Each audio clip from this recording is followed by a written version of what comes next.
Hey, peace, everybody. I hope this isn't crooked.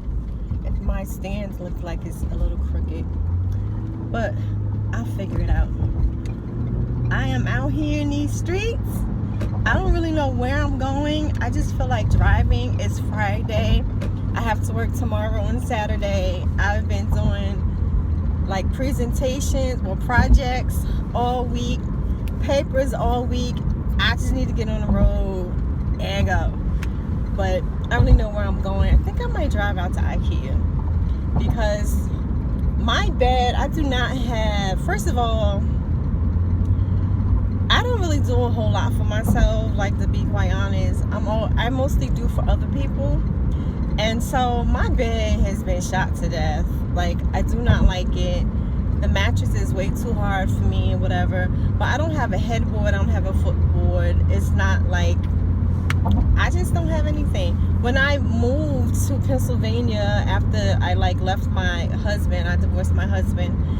And I did a whole video on all that. But I moved to Pennsylvania from New Jersey, and I had to start from scratch. And I just didn't have anything, and it was only by the grace of the Creator that we didn't lose too much order. Because like within a couple of months, I was able to get a nice apartment, which was actually, they call it a pair half double, but from where I'm from, we say a duplex. So we had one whole side, so it was upstairs, downstairs, 3-bedroom. It was really cool, child, and I was only paying like, I want to say like $48 or something like that a month, yes. And so I didn't have any furniture or anything, but people were giving me things. And so for a long, long time, I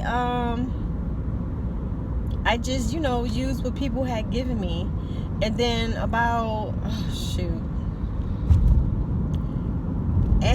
anyway, long story short, I don't really have a lot for myself, and I don't normally do things or get things for myself. I've been wanting, why is this car up on me like this, child? I've been wanting to get a bed, like an actual bed frame with a headboard and footboard. Not necessarily footboard, but I've been wanting to do that for a while and just haven't. And I really don't know if I want to do it today. But since I am bored and don't know what to do, I get in trouble when I'm bored and don't know what to do. But I think I'm going to go ahead and do this. But it depends. I have to go back on the IKEA website and see what they have down here, the one that's closest to me. And by close, I mean an hour and a half away. But I think I'm going to do that because my bedroom is so big, and I am not an interior designer by any means, like no kind of way, no stretch of the imagination. And so I have this big room, and I'm trying to get like my sleeping quarters together and then have the other part of the room set up for like business, because I don't know what to do. I need help. I ain't going front.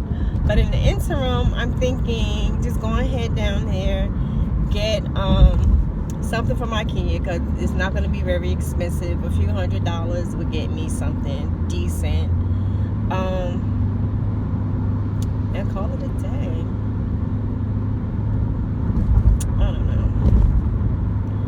but that's a whole hour and a half away. I can very easily get distracted and go somewhere else before then. Especially all the like gardening supplies are coming out. Oh God, y'all, I can't. Y'all know I'm a whole hot mess when it comes to that.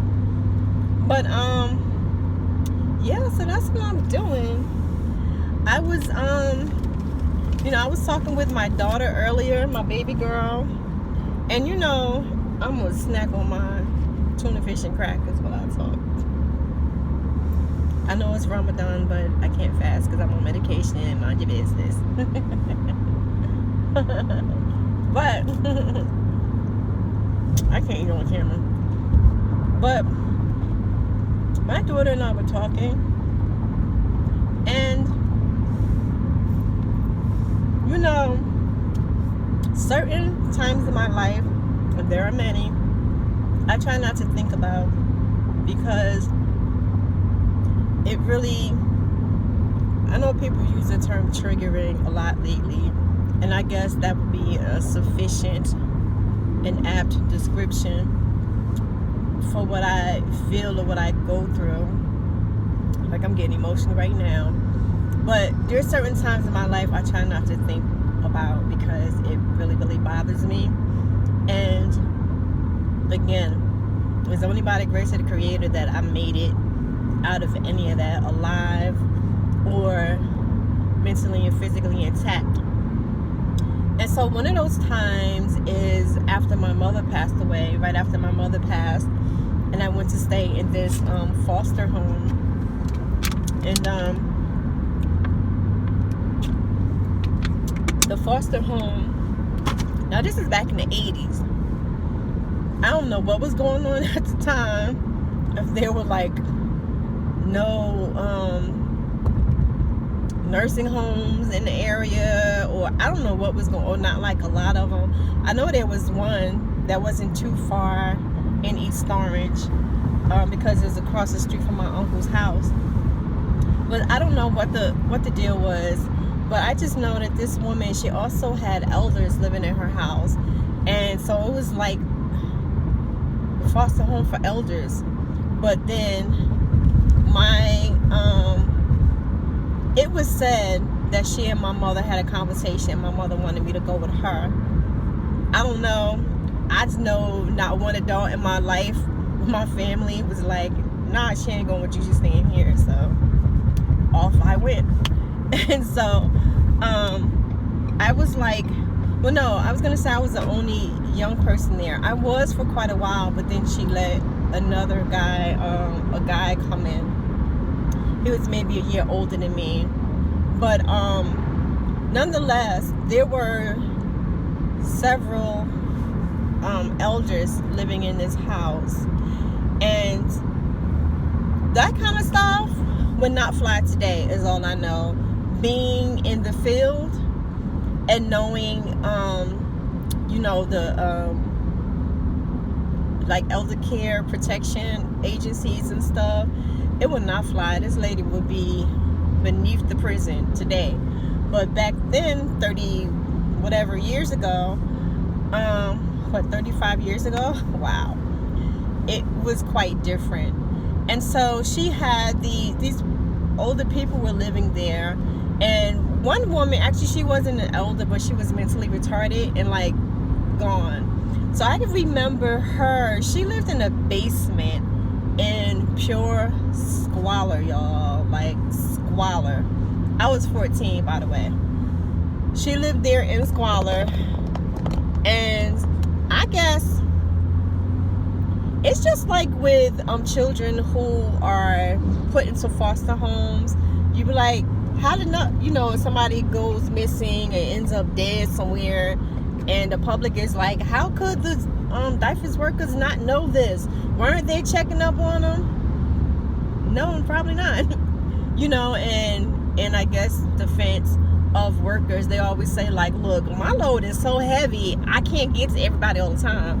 But you know, you also, as somebody who came through the foster system, you also can't just take the head of household's word for stuff that everything is good too.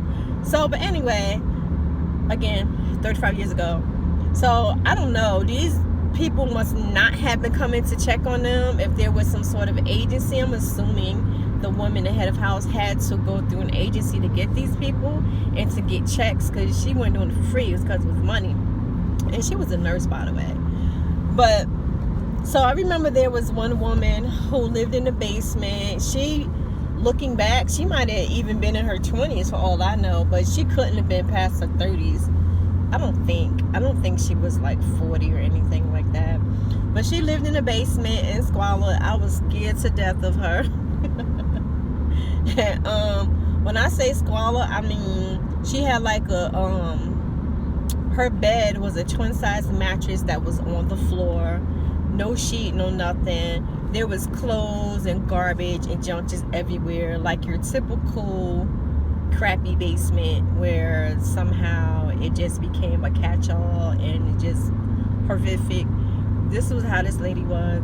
And when like she would get her dinner every night, you know, and come up, well, I think she would come to the side door or something like that. I don't think she was allowed in like the main house. These are all black people, by the way. I don't think she was allowed in like the main portion of the house. I think she had to come up and come around the side, if I remember correctly. It's sort of vague.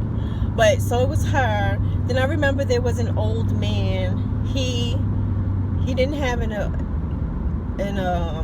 a room or anything. He slept on the sofa. Then there was a woman who, she was really like,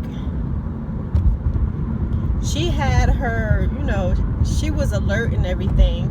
And if I remember correctly, she used to kind of be almost like the maid or something. Like she would clean around the house and like do chores and do this, do that. I think she used to cook sometimes, even though the head of house, she used to cook too. This is where I lived when I said in another video that they snuck and gave me pork chops. This is where I was. And so she slept on the other sofa, and these are like old school sofas with the plastic on the thing, y'all. So they slept on those. I didn't really have a room. I don't remember where I slept. I think I was like on a chair, or I don't remember, like a sofa or something. I don't recall. I think that's how it went. I know for certain the man slept on the sofa, because I can remember falling on him one night. I thought I heard like a ghost or something. But my point for this story is, upstairs in the attic, also in Squalor, was a white woman, older white woman. Being around elders now, I'm thinking she must have been like 90 years old. She must have had dementia. I had no idea what dementia. I never even heard the word dementia back in those days. I was 14. But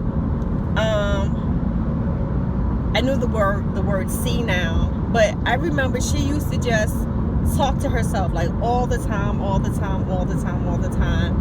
And she too, like, I don't think anybody ever went to see her, ever went to check on her. I can remember once or twice being told I had to go and change her brief. But she was just on her own, y'all. I'm telling you. There was like no light in the room.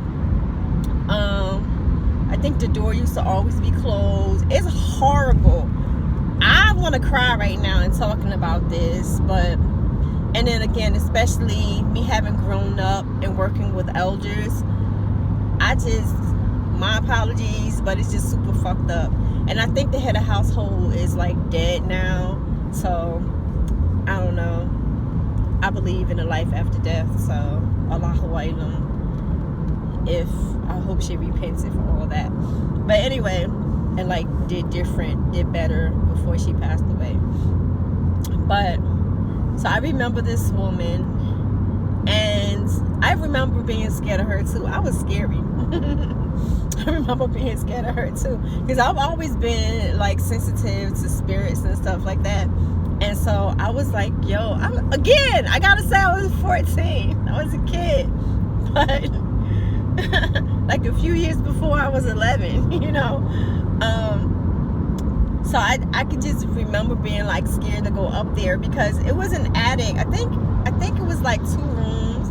There was like a bigger room that when you first come up the stairs, and then there was a small room off to the side, and that's where she lived, in this small room. And so I remember one time, I don't know how they figured it out, if she kept screaming or what was going on, but I remember I remember being sent in there to check on her, and I was so scared. Like I said, I was already scared to go up in there, and the lights were off. So I remember coming to her, and she looked so scary, her face. But what happened was, she had fallen or something, and she had a gash on her, over her eye, I think. And so I had to, you know, kind of clean it up a little bit. And so we let the head of house know what was going on. And And so she had to send her to the hospital. And, you know, we had to, like, clean her up, make it seem like she was actually being taken care of. And since she had dementia, like, you know, the doctors in them wouldn't have thought the wiser probably. They probably would have just been like, oh, she got issues. She senile is the word, you know, that I did know from back then. And it's just horrible. Oh, God, man, it's so horrible. And to think that, you know, people, and I can remember, I sort of remember, like, the ambulance, the EMTs coming there, and, you know, the head of house being all nice and friendly, like, yeah, she felt and hurt herself, like it was no thing. And they're like, oh, this is a nice lady, you know what I mean? Like, oh, this is so nice, she takes care of these old people. But she really wasn't taking care of them at all. And did I mention she was a nurse? So, like, when that whole story came up to my daughter, and I was like trying to hold on. And of course my daughter was like disgusted and like, this is obnoxious, somebody should have handled her. Like, yeah, but it was the 80s and I for sure ain't know what to do. I didn't even anyway, yeah, man, it's crazy the things that we go through in life and we overcome. And like I said, there have been plenty of things, and I'm just so grateful that I have come out of so many things, and in one piece ish, 1.8. I mean, no, 0.8. Maybe almost one piece. But anyway, that's my story for today, child. Peace. I hope y'all are doing swell in this beautiful weather.